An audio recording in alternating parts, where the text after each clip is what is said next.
வணக்கம். நான் பார்த்தேன் சமைத்தேன் அன்னு பொன்னி. இன்றைக்கி வந்து சண்டே என்ன சமைச்சேங்கிறத தான் காமிச்சிருக்கேன்.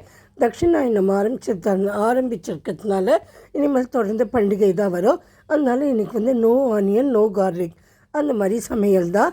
சாதம் வடிச்சிருக்கேன், அரைச்சி விட்ட சாம்பார், உருளைக்கிழங்கும் கேப்சிகமுமா ஒரு ஃப்ரை, அப்புறம் அவரைக்காய் தோரன், அப்புறம் அப்பளம் பொரிச்சிருக்கேன். இதை தவிர சாலட்டு, காத்தால வாழ்க்கை ஃப்ரூட்ஸு. இப்போ ஒவ்வொன்றா சொல்கிறேன் எப்படி பண்ணினேன்னு.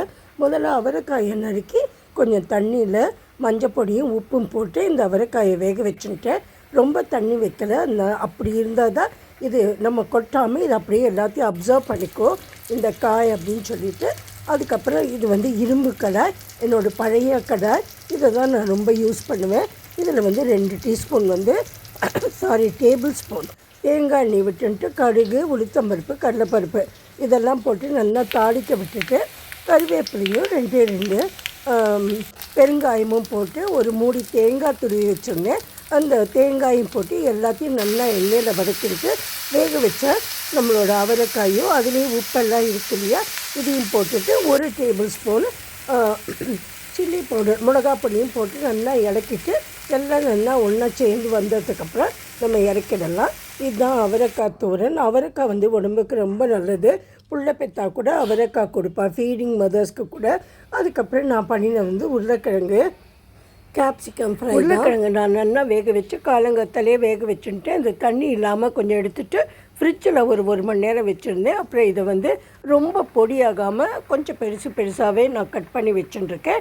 இங்கே முதல்ல கடலை மாவு எடுத்துகிட்டு வெறும் வானலியில் போட்டு இது நல்லா நம்ம வறுத்துக்கணும். நல்ல வாசனை வரும். கொஞ்சம் ஸ்டவ்வை வந்து ஸ்லோவாக வச்சு வறுக்கணும், இல்லைன்னா கரிஞ்சு போயிடும். அதுக்கப்புறமா அதை எடுத்து தனியாக தட்டில் கொட்டின்ட்டு அதே வானலியை கொஞ்சம் அலம்பிட்டு இதில் வந்து 2 டீஸ்பூன் நான் வந்து இன்னைக்கு கடலை எண்ணெய் தான் விட்டுருந்தேன். அதில் வந்து நம்ம கட் பண்ணி வச்சுருக்கோம் இல்லையா, அந்த உருளைக்கிழங்கு இதில் போட்டுட்டு கொஞ்சம் ஃப்ரை பண்ணணும். ஃப்ரை பண்ணும்போது நம்ம கொஞ்சமாக அது வந்து உடையாமல் பார்த்து பெரட்டி எடுத்து ஃப்ரை பண்ணணும். சாதாரணமாக இதை எப்படி பண்ணுவேன்னா, வேக வைக்காத உருளைக்கிழங்கே நல்ல நான் சிப்ஸுக்கெல்லாம் ஃப்ரை பண்ணுற மாதிரி நிறைய எண்ணெயை கொட்டி ஃப்ரை பண்ணிவிடுவேன். ஆனால் அவ்வளோ எண்ணெயை கொட்டி ஃப்ரை பண்ண வல்ல சாப்பிட மாட்டேன்னு சொல்லி நான் வேக வச்சுட்டு 2 ஸ்பூன் எண்ணெயை விட்டு ஃப்ரை பண்ணியிருக்கேன். அதுக்கப்புறம் அது ஃப்ரை ஆனப்புறம் அதை எடுத்துடலாம்.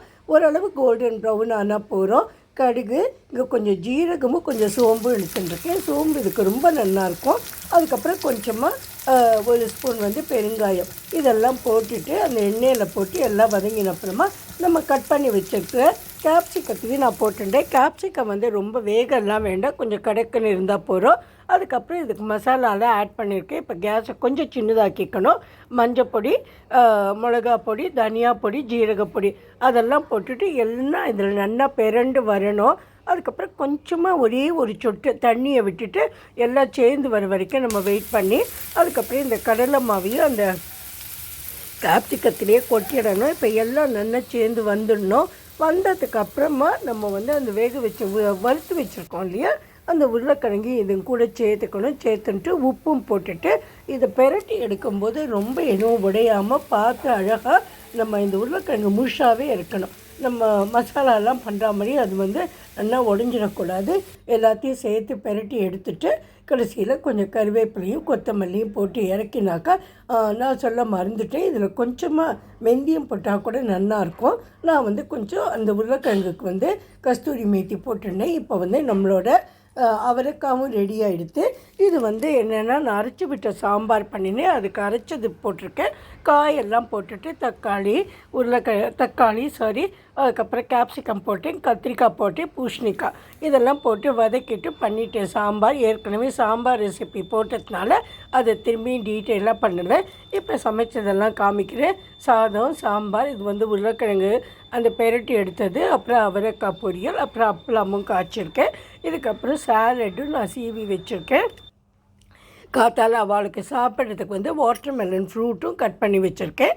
இதுதான் சண்டே அன்றைக்கி நான் அவளுக்கெல்லாம் சாப்பிட கொடுத்தது. எல்லாருமே ரொம்பவே நல்லா இருக்குன்னு சொல்லி சாப்பிட்டா. இது வந்து ரொம்ப காரம் மட்டும் இல்லாமல் கொஞ்சம் காரம் போட்டுட்டு நான் பண்ணியிருக்கேன். இந்த உருளைக்கிழங்குல 2 பச்சை மிளகாயும் கீரி நம்ம போட்டுட்டேன். அது ரொம்ப டேஸ்டியாக இருக்கும். வேணால் நீங்கள் இஞ்சியும் போட்டுக்கலாம். இதுதான் இன்றைக்கி சமையல். Please like, share and subscribe. Thank you friends.